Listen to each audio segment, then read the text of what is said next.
So the outcome of this, in my view, in the Black community, is that all the economic proof points are in entertainment. It's musicians, it's actors, it's athletes, it's people like that. In fact, you ought to try this experiment. Name 2 famous Black entrepreneurs that don't have anything to do with entertainment. I've asked this question 1,000 times and nobody's ever been able to answer it. So therefore, what is the market saying to Black kids? Place your bet on entertainment. If you took all the revenues of companies in the US, that were majority-owned companies, with employees, it would have been 9.4 trillion. Women, $1 trillion. Asians, 455 billion.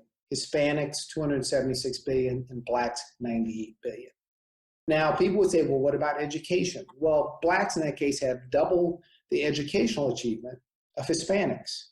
So education is not a leader. You can get educated in a lot of stuff that doesn't pay you anything. So in my view, we as a country, especially now, have to make sure that we protect the free enterprise system by making sure that those people that have capabilities get to participate in it and then exchange opportunity to responsibility for bringing somebody else along. And that way, I think in a generation, we will fix a lot of the mess that we've made. Remember when I was young, my father told me, told me a couple piece of advice that I really took to heart. He said, if I give 100%, I may not be the best, but I'll be in the top 5%. And he said, the only thing in life you have is your reputation. You can always get money back, but you can never really get your reputation back. So those things, I would say, really drove me. And obviously, this is Barack Obama. And him and I became really, really good friends, even though I would say he's left-handed and I'm right-handed, so you can figure that out politically. But I still have a lot of love for him and his family, even though we may not agree on some things politically, but doesn't matter. I don't agree with a lot of stuff with my own father and my parents, but I love them the same. So I got to be really good friends with him, and I saw the journey of something happen that I think almost nobody in my generation would believe what would happen, is that we would have a Black president. Not just a Black president with no money, with an Arabic name. I've met a lot of great business people in the world, and I would tell you that people that I most enjoy talking to are Uber drivers. I find them much more interesting than CEOs typically, because you can just see these are people who are taking advantages of opportunities that they're presented. And to me, this is really the power of the free enterprise system. And property rights. They have a car. In fact, I got rid of my car and started taking Uber because Black people drive Uber. And I said, these are really hardworking people. They have their property. I need a ride. They got a ride. Uber sits in the middle. And they all seem to be thankful of the economic opportunity. They were all really good people, just trying to take care of their families. In fact, I've been to, I don't know how many countries in the world, 40-some countries in the world. And what you see is that most people are pretty much just the same. They love their kids the same. They want the same type of things. They may eat differently.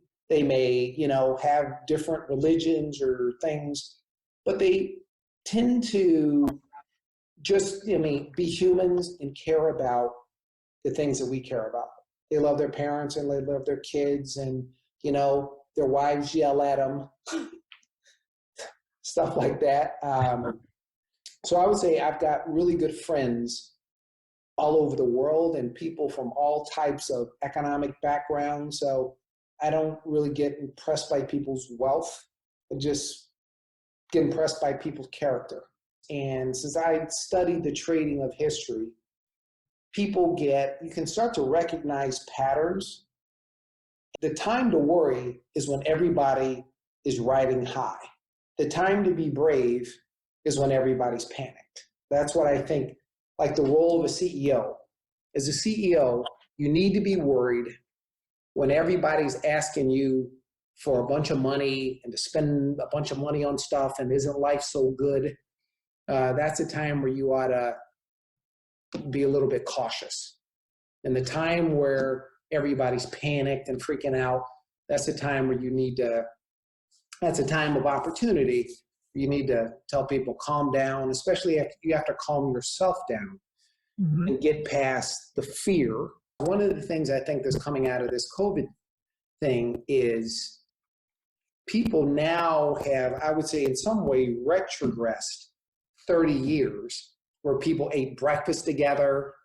They went to work or school and then they ate dinner together. I think that is something that's been lost on lots of people.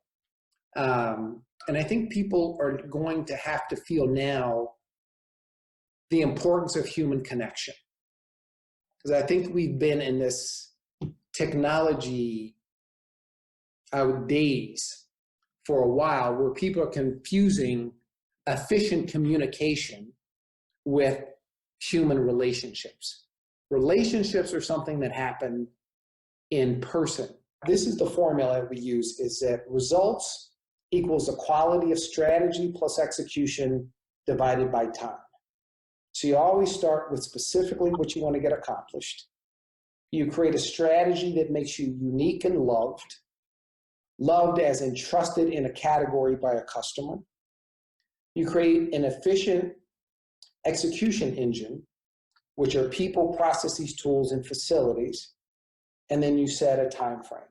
Because there's an inverse relationship between results and time, which is, by the way, that is why time is money. Yeah. So that is the high level of the equation. To me, you have only three things in business. You have stakeholder experiences, right? What you take to market and how you treat your customers. You have lean operations, which is not making money, not wasting money in the delivery of your products or services to your customers. And then you have culture, because culture spreads both toxins and nutrients throughout your organization. You cannot do experimentation without failure, and you can't make progress without experimentation. So therefore, you need to have, in my view, we have what I call an innovation budget. An innovation budget is where you don't exactly know you cannot guarantee the outcome, but you use, I'd say, the scientific method to work your way through to new offerings or new solutions, and understanding that it's not going to be perfect the first time, but at least you're using more of a scientific method as a part of your innovation process. And too often people don't do that. They're undisciplined. And when you're undisciplined, bad things start to happen in your culture. You start to blame shift and have fights and be protective over territory because you have a toxic culture. The last thing I would say is just give advice to entrepreneurs: live way below your means. There's going to be a tsunami coming that you can't see, a tornado, a hurricane, a flood, the stock market crash. You can't predict them, but you know they're going to happen. And if you're not prepared for them, you're going to get washed out to sea.